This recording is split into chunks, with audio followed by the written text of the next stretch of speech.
Hello and welcome to the Small Business Briefing. I'm Brian Kelly, CEO of the Small Business Association of Michigan. Good afternoon. Thanks for tuning in on this sunny day, at least sunny here in Lansing. I'm Sarah Miller, Vice President of Marketing and Strategic Communications here at SBAM. So, Brian, I want to start out today's conversation by kind of talking like it's a little bit of a sneak preview here, but we're going to release the results of our winter 2024 survey tomorrow morning. And so I thought we could have a brief conversation about some of those takeaways. So, first up, what are the overarching takeaways from what we've learned? Well, over the last 2 years, we have generally seen a declining trend in overall optimism, whether you're measuring it by short term, so we define that as 6 months, the next 6 months, or over the long term. We've seen it just kind of eroding. Now, still high, small business owners tend to be, we're finding, resiliently optimistic people, even in times of real challenge. But to see that kind of erosion over time is concerning. But this last go around, we saw a bit of an uptick in optimism, which we're a little bit surprised about, given some kind of anecdotal feedback that we've been picking up on lately. But even with that little uptick in the overall optimism, especially over the long term, it's still lower than a year ago and still lower than 2 years ago. So I would say that's kind of the overarching takeaway from it, is that optimism, while a little higher, is still significantly off what it was the last few years. The other thing is that short-term optimism is higher than long-term, or I'm sorry, short-term optimism is lower than long-term optimism. In other words, business owners really are, even in the face of some real challenges now, are expectant that it will be better over time, or at least they'll figure out how to deal with it over time. So, Brian, one of the questions we asked was related to concerns, and we asked what are the biggest concerns of small business owners. So, can you share those results? Yeah, one of the things about surveying is you learn better how to ask questions, because one thing that we found is if we say, what are the concerns that you have, and then pick all that apply, then, well, I mean, people have a lot of concerns, the nature of the world today. But to really kind of sift out what are the biggest concerns, we ask people to identify what is your single largest concern right now. And there were three issues that kind of rose to the top. And these three will probably not surprise anybody watching right now. The economy, inflation, and labor force, or lack thereof. So with respect to the economy, some concern over the economy, the condition of the economy, the trends in the economy being something that small business owners are really focused in on, and really at higher levels than what we've seen um, in some of our past surveys. One that for a while kind of took over as the top was inflation. We still see cost pressures with respect to uh, small business owner operations today. So you may have heard on the news, and tomorrow actually we'll see an update of consumer price index, or inflation numbers for last month will be punished. So you might see that inflation has been the rate of inflation has been coming down. Yes, that's true, but the cost pressures that were created by the last few years are still present, and still many businesses trying to figure out how to adjust how they operate, how they manage their expenses, and their sales and their pricing and so forth at a time when you have these cost pressures. So just because inflation went down doesn't mean expenses go down. It just means that they stop going up so fast.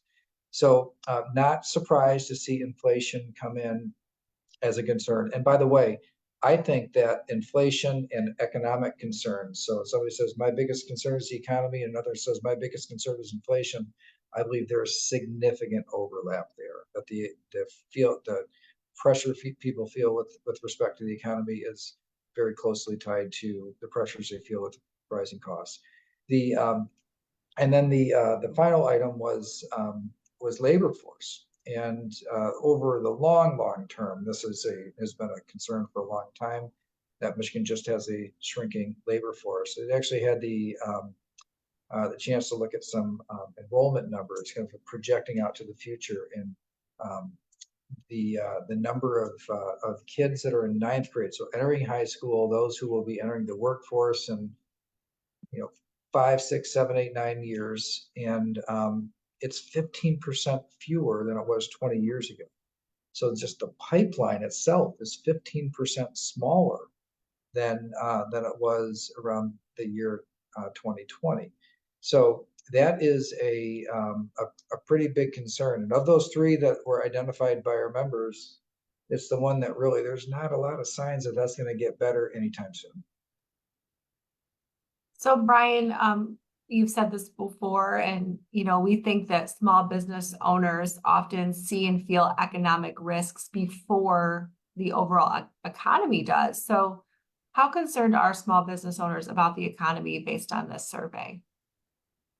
One of the things that we asked this question in a way to really try to understand how concerned, or when concerns, I would imagine that if you have your entire livelihood wrapped up in a single enterprise, or a small business, the you're always concerned about the economy.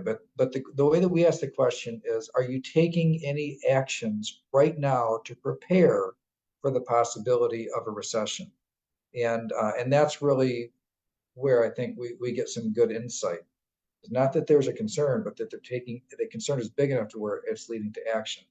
So 61%, 39% said no, which means 61% said yes. And so we asked about what are some of those actions that you're taking, things like hiring freeze, delaying capital expenditures. The biggest one is actually just cutting expenses, really going through and determining what's necessary and what's not, so that the business can be more resilient and have better cash flow in light of potential um, harder times in the future. So the fact that nearly 2/3 of the survey respondents indicated they are actually taking action, the concerns are big enough to take action, I think that's worth paying some close attention to. All right. And again, the full results will be out tomorrow. But before we wrap up this segment, did anything surprise you? We asked about artificial intelligence this time, how business, just kind of curious, are businesses utilizing artificial intelligence in their operations yet? Has it found its way in? Are you exploring it? And those who are either using it or starting to use it came in at 26%. So that was actually a little higher than what I would have expected when we asked the question. So it's things like data analytics, I think, was one of the higher items. So just some sifting through information and data and gleaning insights from it using AI systems for that. Things like virtual assistants, for example. Um, a few of the items that were articulated, but really then we could tie this back in to some of the other items. What's the biggest concern? That one of the top three concerns that business owners identified in the survey was lack of available labor force, lack of people to do the work. And so kind of that resulting in nudging more toward looking for other solutions like artificial intelligence. I guess it shouldn't really be a surprise. But it gave me confidence, and just actually, I would say, more of a reminder that entrepreneurs are entrepreneurial, and this idea of just going out there and figuring out how to deal with the status quo, not enough people, what are the solutions? And things like automation and artificial intelligence, I think, are going to be um, are going to be leveraged and utilized more by small businesses in the future than what we've seen in the past, when these things were mainly for large scale operations. They're obviously, according to our survey, even as kind of early stages this feels, already being utilized by about a quarter of our members. And those results in particular gave us some ideas on the types of content that we can deliver our members, especially as it relates to artificial intelligence. So stay tuned for more content there in terms of webinars and other resources. All right, and again, we'll have that survey out early tomorrow morning. All right, Brian, let's talk about universities pushing back on this notion of free community college? Why? There was a proposal that we talked about last week, which was when Kelly Saunders was on, we talked through the governor's budget proposal. One of the things that the governor had proposed was to expand access to community college, tuition free. And now we know that removing tuition as an obstacle for community college won't necessarily increase those who are successful in getting through the process. There's different promise zones throughout the state that have shown that it takes more than just this tuition question. But um, the most successful economies in the country that have thriving business environments tend to have higher proportions of the population that have post high school credentials, degrees, and degree attainment, especially bachelor's degrees, but all types of degree attainment. Just playing the statistics, those states that have higher attainment tend to do better economically. So we have long since supported expanded access to higher education as one of the tools that we need for our workforce to remain competitive in the future with respect to what the population can do. Well, community colleges push back on the, or I mean, universities push back on this idea of free community college. And think about it, kind of makes sense because if you create a system that connects high schools to community colleges and then you make it cost free essentially to do the first 2 years of college. Now, I shouldn't say cost free, free to the users. Obviously, there's still cost to deliver the education. Then that means that probably fewer people would start universities at that freshman year. And remember when I talked about the shrinking pipeline for of ninth graders? So there's 15% fewer ninth graders this year than say 20 to 25 years ago. Well, so that's the pie, right? That's the number of people that are the potential pool of those to go on to community college or universities. If so, it's already fewer people, and then if a higher proportion starts at community college, that means fewer going to universities. And while some universities have grown lately, Grand Valley, Michigan State, University of Michigan, Wayne State, those four have seen enrollment increases.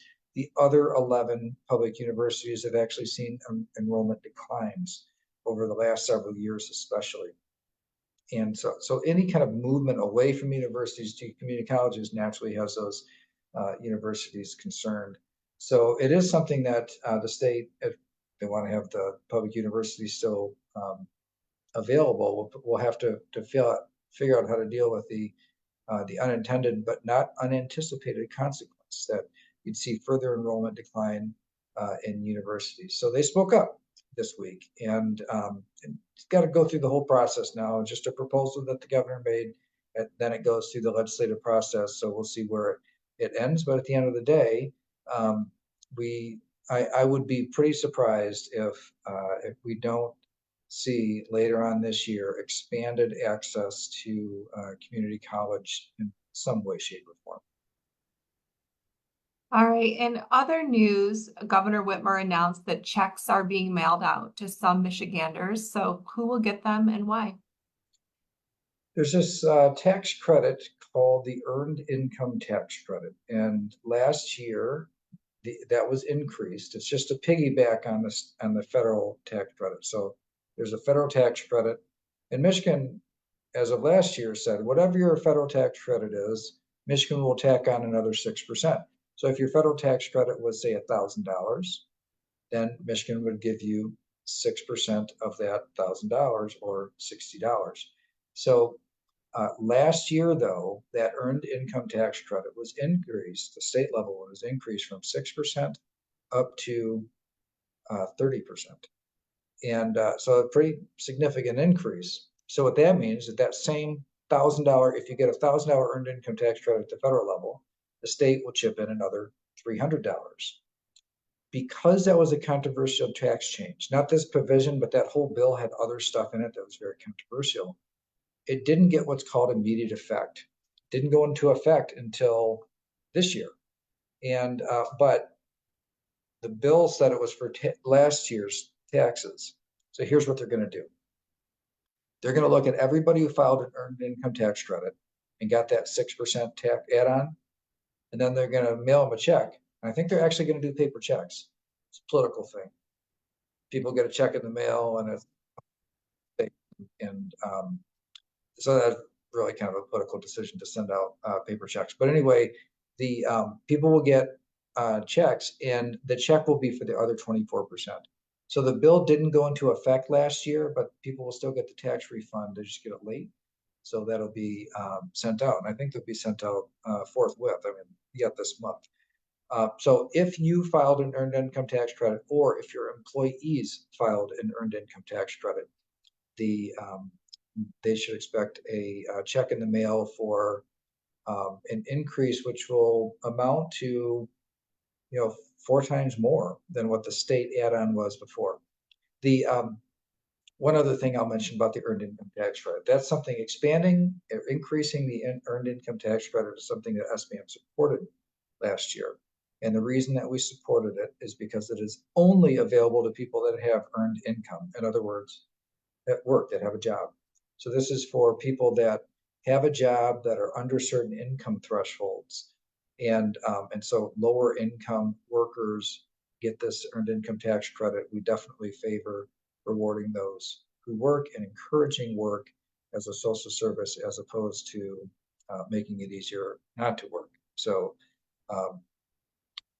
that should I think it'll happen here real soon. The governor sent out a press release, and it sounded like it was in the coming weeks that checks should actually be mailed out.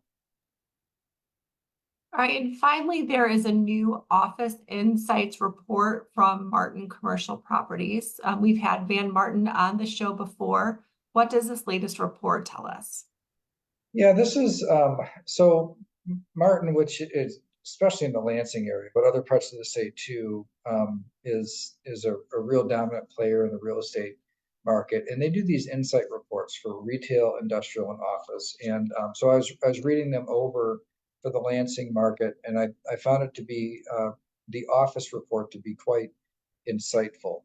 So it won't surprise many people that the Lansing office market has been quite soft, and because there are so many like state employees that are on hybrid schedules, associations like ours. Well, I'm here at the office quite a bit. I'm on the road quite a bit too, but very rarely work from home. Um, but many of the people on our team are hybrid or fully remote, and so you just don't need as much office space as you did in the old days. So what's happening um, in markets like this, and it's not a particularly unusual story, but I thought still insightful. So the Central Business District, the Lansing Central Business District, has vacancy right now of 26.3%. So this is the seat of government and the office. The highest in the Lansing area was the South region, so the south part of the city. The overall average of the market was 21.2% vacancy. So about 20% office vacancy overall in the Lansing market. And the absorption rate was negative 120,000 square feet. What that means is that 120,000 square feet more in the last year became vacant. So a pretty big softening. The vacancy rate is now a 20-year high. So while it is a 20-year high, this report does suggest that there are signs that it is stabilizing at that level. So in other words, the vacancy rate does not continue to rise. It seems to have reached a new market equilibrium, and but I think it's going to be a long process to get back to where it was before the pandemic. There are other markets like Grand Rapids that have not fared as poorly as Lansing has. The office market over there softer than it was pre-pandemic, but not hasn't softened as much as Lansing. So I thought at least noteworthy that while the vacancy has gone up quite a bit, 20-year high now in vacancy, that that it seems to have stabilized at this point. All right, well, thanks for that report, Brian. That is all we have for you today. Thanks for tuning in. We will be back here Thursday at 3 p.m. Have a great week. Thanks, everybody. See you next week.